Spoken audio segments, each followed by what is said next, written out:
High friends, welcome to Srimathi Kumari Telugu audio stories.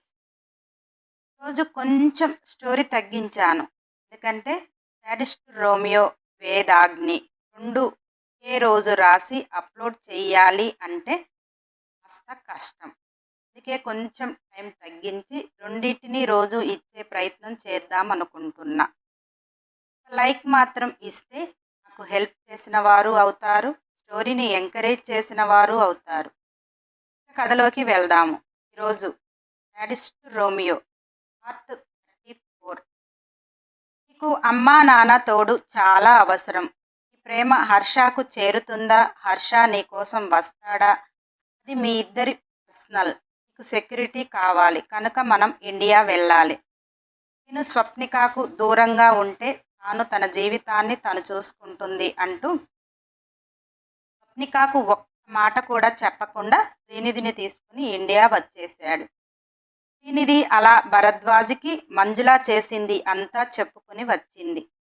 లోపు భరద్వాజ్కి పోలీసులు phone చేసి, హర్ష తల్లి మంజుల మీపై కంప్లైంట్ ఇచ్చింది సార్.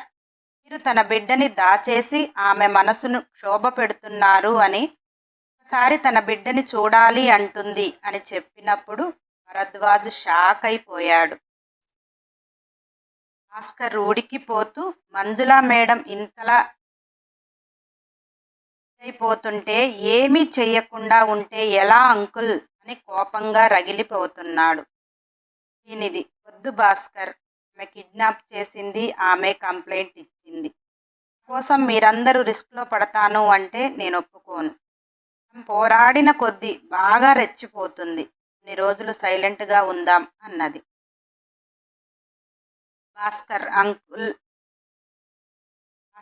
అంకుల్ విరాట్కి ఫోన్ చేయనా అన్నాడు. సుందర, చాకో కోసం వాళ్లే వస్తారు. వచ్చాక వాడెలాగూ మనశ్శాంతిగా ఉండడు. కేసులు ఇవి సాల్వ్ చేయటమే సరిపోతుంది. ఈవినింగ్ వచ్చేస్తారు కదా. సిఐ గారికి అంకుల్ రేపు కలుస్తా అన్నాడు కదా. వదిలే భాస్కర్ అన్నది. అలా ఆ రోజు అందరూ మౌనంగా ఉన్నారు. విరాట్, హరి వాళ్ల ప్రేమను పంచుకొని ఆనందంగా చాకో కోసం ఇంటికి వచ్చారు. హర్ష కిడ్నాప్ విషయం విరాట్కి తెలిసి విరాట్ కూడా శ్రీనిధితో, అలాంటి వాడు నీ జీవితానికి అవసరం లేదు అనుకుంటా. నేను ప్రేమించాను అన్నాడు నీ బిడ్డకి తండ్రి అన్నీ తెలిసి కూడా తల్లిని ఎదుర్కోలేకపోతే నువ్వు కూడా జీవితాంతం ఎంతకని పోరాడతావు? తను లేడు అని బ్రతకటమే మంచిది అని బాధగా అని వెళ్ళిపోయాడు. శ్రీనిధికి కూడా హర్ష గురించి వదిలేసి ఈ కేసు నుంచి బయటపడటం మంచిది అంటూ తాను బాధగా వెళ్ళింది. మరి మామయ్య గారు, అసలు మీరు మంజుల అత్తని వదిలేయకుండా రోజు బెల్ట్ తెగేదాకా కొట్టి ఉంటే ఈరోజు శ్రీనిధి అక్క పరిస్థితి ఇలా ఉండకపోయేది. మీరే తప్పు చేశారు అని అంటుంటే, సుందర, ఆమె పోతేనే కదనే నేను మీ మామయ్యని చేసుకుని నీ మొగుడిని కన్నది. మరి నీకు నీ శాడిస్టు ఉన్నది. అమ్మో వద్దులే, వదిలేస్తే వదిలేశారు కానీ మళ్ళీ ఆ ఎస్డిబి కానీ మంజుల అత్త కానీ నాకు కనిపించిన రోజు ఉంటుంది నా చేతిలో. ఎవ్వరు నాకు చెప్పినా నేను వినను. మీరందరూ నాకు తెలుసో తెలియకో శాడిస్ట్ని వదిలేసి పోతుంటే బాధపడ్డారు. శ్రీనిధి అక్క ఎస్డిబిని కోరుకుంటుంది, అతనే జీవితం అంటూ అంతలా చేస్తుంది. అసలు మనుషులు ఎందుకు ఉంటారో. ఏదేమైనా ముందు ఎస్డిబిలో మార్పు వస్తే కదా ఆమె మన చేతికి చిక్కేది. ఆ రోజు మనందరం రివెంజ్ తీర్చుకుందాం అని అందరినీ కాస్త శాంతపరిచింది. అలా ఆ కేసులో అందరూ సతమతమైపోతున్నారు. హర్షాని చూపించమని మంజుల అందరినీ పెట్టే టార్చర్ కాదు. భరద్వాజ్ ఎక్కడని తీసుకుని వస్తాడు? అలా రోజులు దొర్లుతున్నాయి. హర్ష జాడ ఎవ్వరికీ దొరకటం లేదు. విరాట్ చాలా ప్రయత్నం చేస్తున్నాడు కానీ మంజుల హర్షాని నెట్వర్క్ లేని ఒక అడవి ప్రాంతంలో ఫామ్ హౌస్లో పెట్టింది. Full security. హర్ష బయటికి వస్తే బాధించి అయినా బంధించమని మంజుల ఆర్డర్.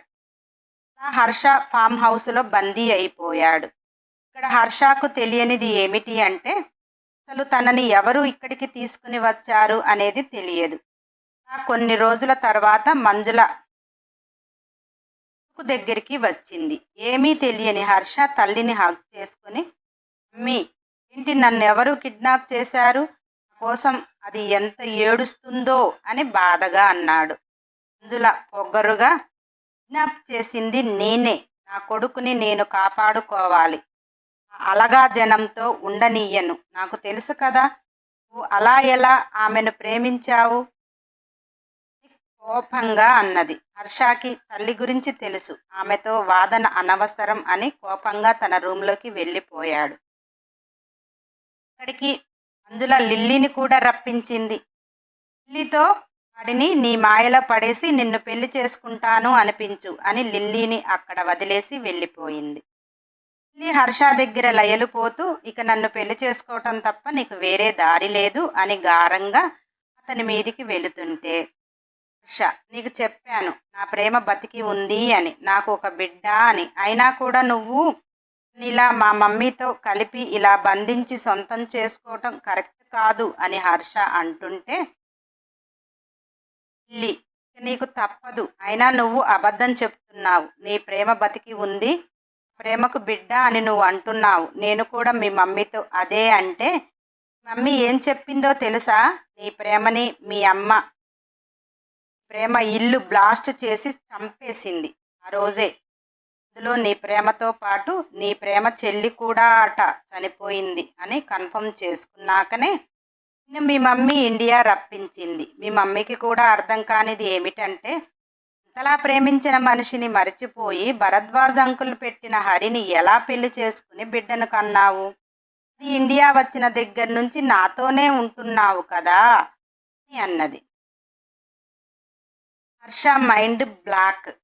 దీనిది ఇల్లు బ్లాస్ట్ కావటానికి తల్లి కారణమా?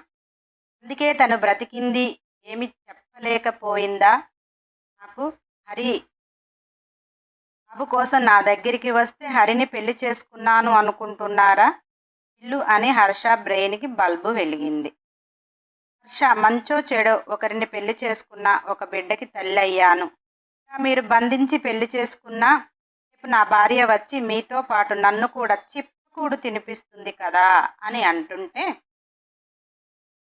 లిల్లీ నవ్వుతూ, "ఆల్రెడీ మీ డాడీకి చిప్పుకూడు తినిపించటానికి మీ మమ్మీ మంచి ప్లాన్లో ఉంది. ఎందుకంటే మీ మమ్మీ చాలా స్పీడ్గా ఆలోచిస్తుంది. కేసుని బాగా టైట్ చేస్తుంది. ఫైనల్గా నీ పెళ్ళంతో విడాకులు ఇప్పిస్తుంది. అందుకే నిన్ను కిడ్నాప్ చేసి మీ డాడీని అక్కడ చుక్కలు చూపిస్తుంది" అని లిల్లీ గర్వంగా అన్నది. హర్ష మనసులో, నాకు పెళ్ళి కానిది విడాకులు ఇవ్వటం ఏంటో. ఫైనల్గా హరితో విడాకులు ఇప్పించటానికి మా మమ్మీ ప్లాన్ చేస్తుంది. ఇప్పుడు హరి విరాట్ భార్య అని తెలుస్తుంది. అదంతా జరగకుండానే ఏదైనా మంచి ప్లాన్ ఆలోచించాలి అని దీన్ని కూడా ఇక్కడికి రప్పిస్తే ఖచ్చితంగా హరి కోసం ఈ అడ్రస్ ఏదో ఒక విధంగా తెలుసుకుంటారు అనేసి లిల్లీతో, "నువ్వు పెళ్లి చేసుకోవాలి అంటే నాదొక కండిషన్. అది మా మమ్మీ వచ్చాక చెప్తా. అప్పటి వరకు నువ్వు నా రూమ్లో నుంచి వెళ్ళిపో" అని లిల్లీని బయటికి నెట్టి లోపల హర్ష బాగా ఆలోచిస్తున్నాడు. హర్ష పేదింటి పిల్లని చేసుకుంటే ఒప్పుకోదు అని తెలుసు.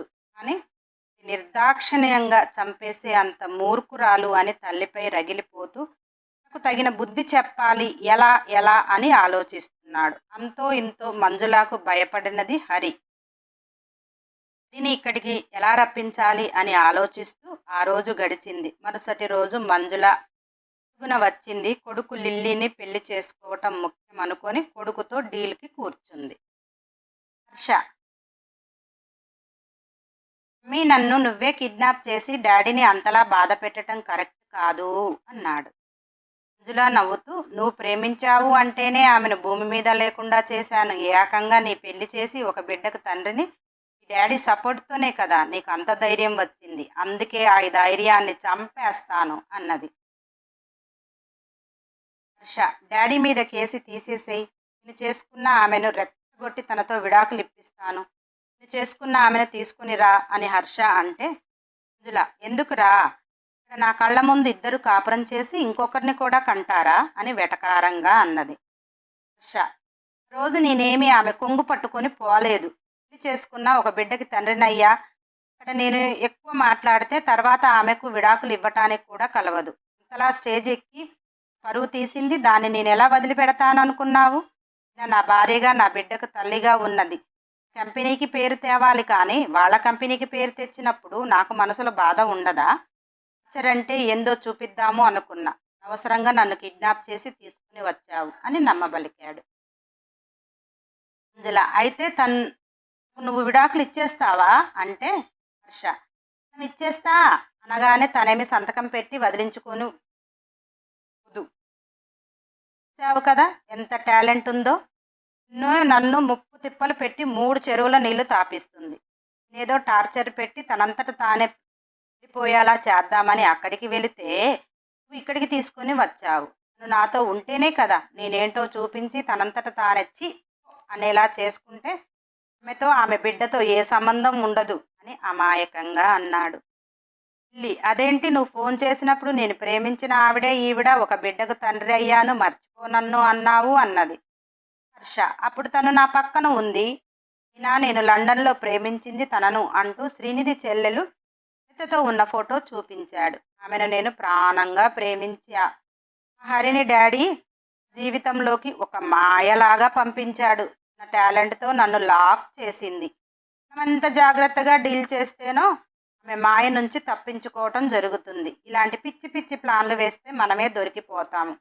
అయినా డాడీ మీద కేసు పెడితే ఎందుకు డైవర్స్ పేపర్స్ పై సంతకం పెడుతుంది? నీ పిచ్చి కానీ.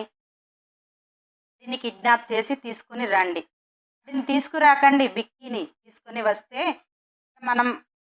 మన మాట వినదు. మాట వినకపోతే వాడిని కూడా మన చేతుల్లో ఉన్నాడు అని బెదిరించి టార్చర్ పెట్టి విడాకులు అదే ఇచ్చేలా చేస్తా అని చెప్పి, నాకు లిల్లీ అంటే ఇష్టం, నేను లిల్లీతో అంటూ ఆమెను హగ్ చేసుకుని, ఇలా ఉంటే వచ్చింది విడాకులు ఇవ్వకుండా ఎలా ఉంటుంది అని చెప్పి ఉషా తల్లిని మాయ చేసి, నన్ను కిడ్నాప్ చేసినంత ఈజీ హరిని నువ్వు కిడ్నాప్ చేయలేవు, అక్కడ చూపించు నువ్వు టాలెంట్, దాన్ని సింగిల్గా కిడ్నాప్ చేసి నాకు అప్పగించు, నా రివెంజ్ అప్పుడు చూద్దు, కస్టడీలోనే ఉంటాము కదా అని హర్ష చెప్పి వెళ్ళిపోయాడు. మంజుల బాగా ఆలోచించింది. భరద్వాజ్ని ఎంత కట్టడి చేసినా హరి డైవర్స్ పేపర్స్పై ఎందుకు సంతకం పెడుతుంది? అవసరమైతే ముసలోడు కోసం నా జీవితం బలి చేసుకోనా అంటుంది అనేలా ఆలోచించింది. హరి నైజం. మంజుల భరద్వాజ్ మీద కేసు వాపస్ తీసుకుంది. సైలెంట్గా హరిని ఎలా కిడ్నాప్ చేయాలి అని చూస్తుంది. హరి విరాట్తో లేకపోతే భాస్కర్తో ఉంటుంది కనుక హరిని కిడ్నాప్ చేయటం అంత ఈజీ అయ్యే పని కాదు అని సితారాని సలహా అడిగింది. అని చాలా ఆఫర్ చేసింది. సితారా కూడా హరి విరాట్ భార్య అని చెప్పకుండా చేమని తీసేసుకుని హరిపీడను విరగడ చేస్తే వాడు పిచ్చోడై మరలా దేశాలు పట్టుకొని పోతే భాస్కర్ చేతుల్లోకి మొత్తం వస్తుంది. భాస్కర్ని ఏదో ఒక విధంగా పెళ్లి చేసుకుని సెటిలైపోవాలి అని బాగా ఫిక్స్ అయ్యి మంజులకు హెల్ప్ చేస్తాను, నేను వేస్తాను ప్లాను అని చెప్పింది. ఇలా ఆ ప్రాసెస్ అంతా కలిపి 2 నెలలకు చేరింది. శ్రీనిధి మళ్ళీ ప్రెగ్నెంట్తో ఉంది. పెళ్లి కాకుండా రెండవసారి. శ్రీనిధి వేరే జీవితం ఎప్పుడూ కోరుకోలేదు కనుక ఇష్టం ఉంచుకుంటే ఉంచుకుంటుంది. అబార్షన్ చేయించుకుంటాను అన్నా కానీ తన ఇష్టమే, ఉంచుకొని బిడ్డను కంటాను అన్నా భరద్వాజు నిన్ను నీ పిల్లలని కంటికి రెప్పలా చూసుకుంటా కానీ హర్షానైతే నేను తేలేనమ్మా అన్నాడు. ఎందుకంటే మంజుల అప్పటికే వాళ్ళకి చూపించింది. ఇది ఏం చేస్తుంది? పెళ్లి కాలేదు, చూడంటూ లేరు, 2 పిల్లల తల్లవుతుంది. ఆ పిల్లలు ఎవరికి బరువు కారు. నా జీవితం ఇంతేలే అనుకొని ఆ బిడ్డను కనటానికి నిర్ణయించుకుంది. వయసులో ఉన్న అమ్మాయి జీవితం అలా అవుతుంది అంటే ఇంట్లో పెద్దలకి మనశ్శాంతి లేదు. నాటికి హర్షపై కోపం. గతంలో హర్ష విరాట్పై కోపం చూపించేవాడు కానీ ఇప్పుడు హర్ష కనపడితే కొట్టి చంపేయాలన్నంత తో విరాట్ ఉంటున్నాడు. ఎందుకంటే పోయింది అన్నప్పుడు పట్టించుకోలేదు, ఒక బిడ్డ అయింది అన్నప్పుడు పట్టించుకోలేదు, అంత ఆపరేషన్ ఎందుకు అయింది అని పట్టించుకోలేదు, తర్వాత కలిసినప్పుడు ఆమె శరీరం కావాల్సి వచ్చింది కానీ మనసు ఏంటి, తన జీవితం ఏమిటి, ఎందుకు ఇలా అవుతుంది అని ఆలోచించకుండా, పోయి తల్లిని ఎదిరించకుండా ఎక్కడ ఉన్నాడు అని. కోసం ఒక మనిషి ఎదురు చూస్తుంది అంటే ఏ మగవాడు ఎక్కడా నిలవలేడు. హర్ష ఎలా ఉంటున్నాడు అని కోపం. ఏదో ఆలోచిస్తూ రూమ్లోకి వస్తుంటే అడిస్టు నువ్వైతే చాలా తగ్గిపోతున్నావు. అందులో అత్త మామయ్య గారిని అంత టార్చర్ పెడుతుంటే నువ్వే మనసుకు తీసుకుంటున్నావు. ఆఫీస్ వర్క్ ఎక్కువైపోతుంది. టైంకు నేను గుర్తు చేస్తే గానీ తినటం లేదు. ఇప్పుడు ఎంతలా తగ్గిపోయావు. నన్నైతే అస్సలు పట్టించుకోవటం లేదు అని బాధగా అన్నది. విరాట్ హరిని చుట్టేస్తూ నాకు కూడా నీతో ఏకాంతంగా అందరికీ దూరంగా ప్రశాంతంగా ఉండాలని ఉన్నదే. కానీ ఇంట్లో ఒక్కరు మనశ్శాంతిగా లేకపోయినా మనం ఎలా హ్యాపీగా ఉంటామో. అందుకనే లేకపోతే నా ప్లాన్ చాలా ఉంది అని ఎప్పుడు నెరవేరుతుందో అని బాధగా అన్నాడు. మరి అరడజన మంది పిల్లలను కన్నాక అప్పుడు నెరవేరుతుందేమోలే అని గుర్రుగా అన్నది. విరాట్ హరిని గట్టిగా హగ్ చేసుకుంటూ నాకు ఇప్పట్లో పిల్లలు వద్దు. నాకు అల్లరితో ఏదో అందరికీ రోజులు గడిచిపోతున్నాయి కానీ టచ్ చేస్తే ఊరుకోదు. ఇప్పటికే పడరాని పాటలు పడుతున్నా. ఇంకా మనకు వద్దమ్మా పిల్లలు. ఒకళ్ళు కావాలి అంటే నీతో నేను అనుకున్నవి అన్నీ జరిగిపోయినాక ఇప్పుడు ప్లాన్ చేద్దాం అంటూ ముద్దులతో ముంచేస్తుంటే చాకో వచ్చింది స్కేల్తో విరాట్ని కొడుతుంది.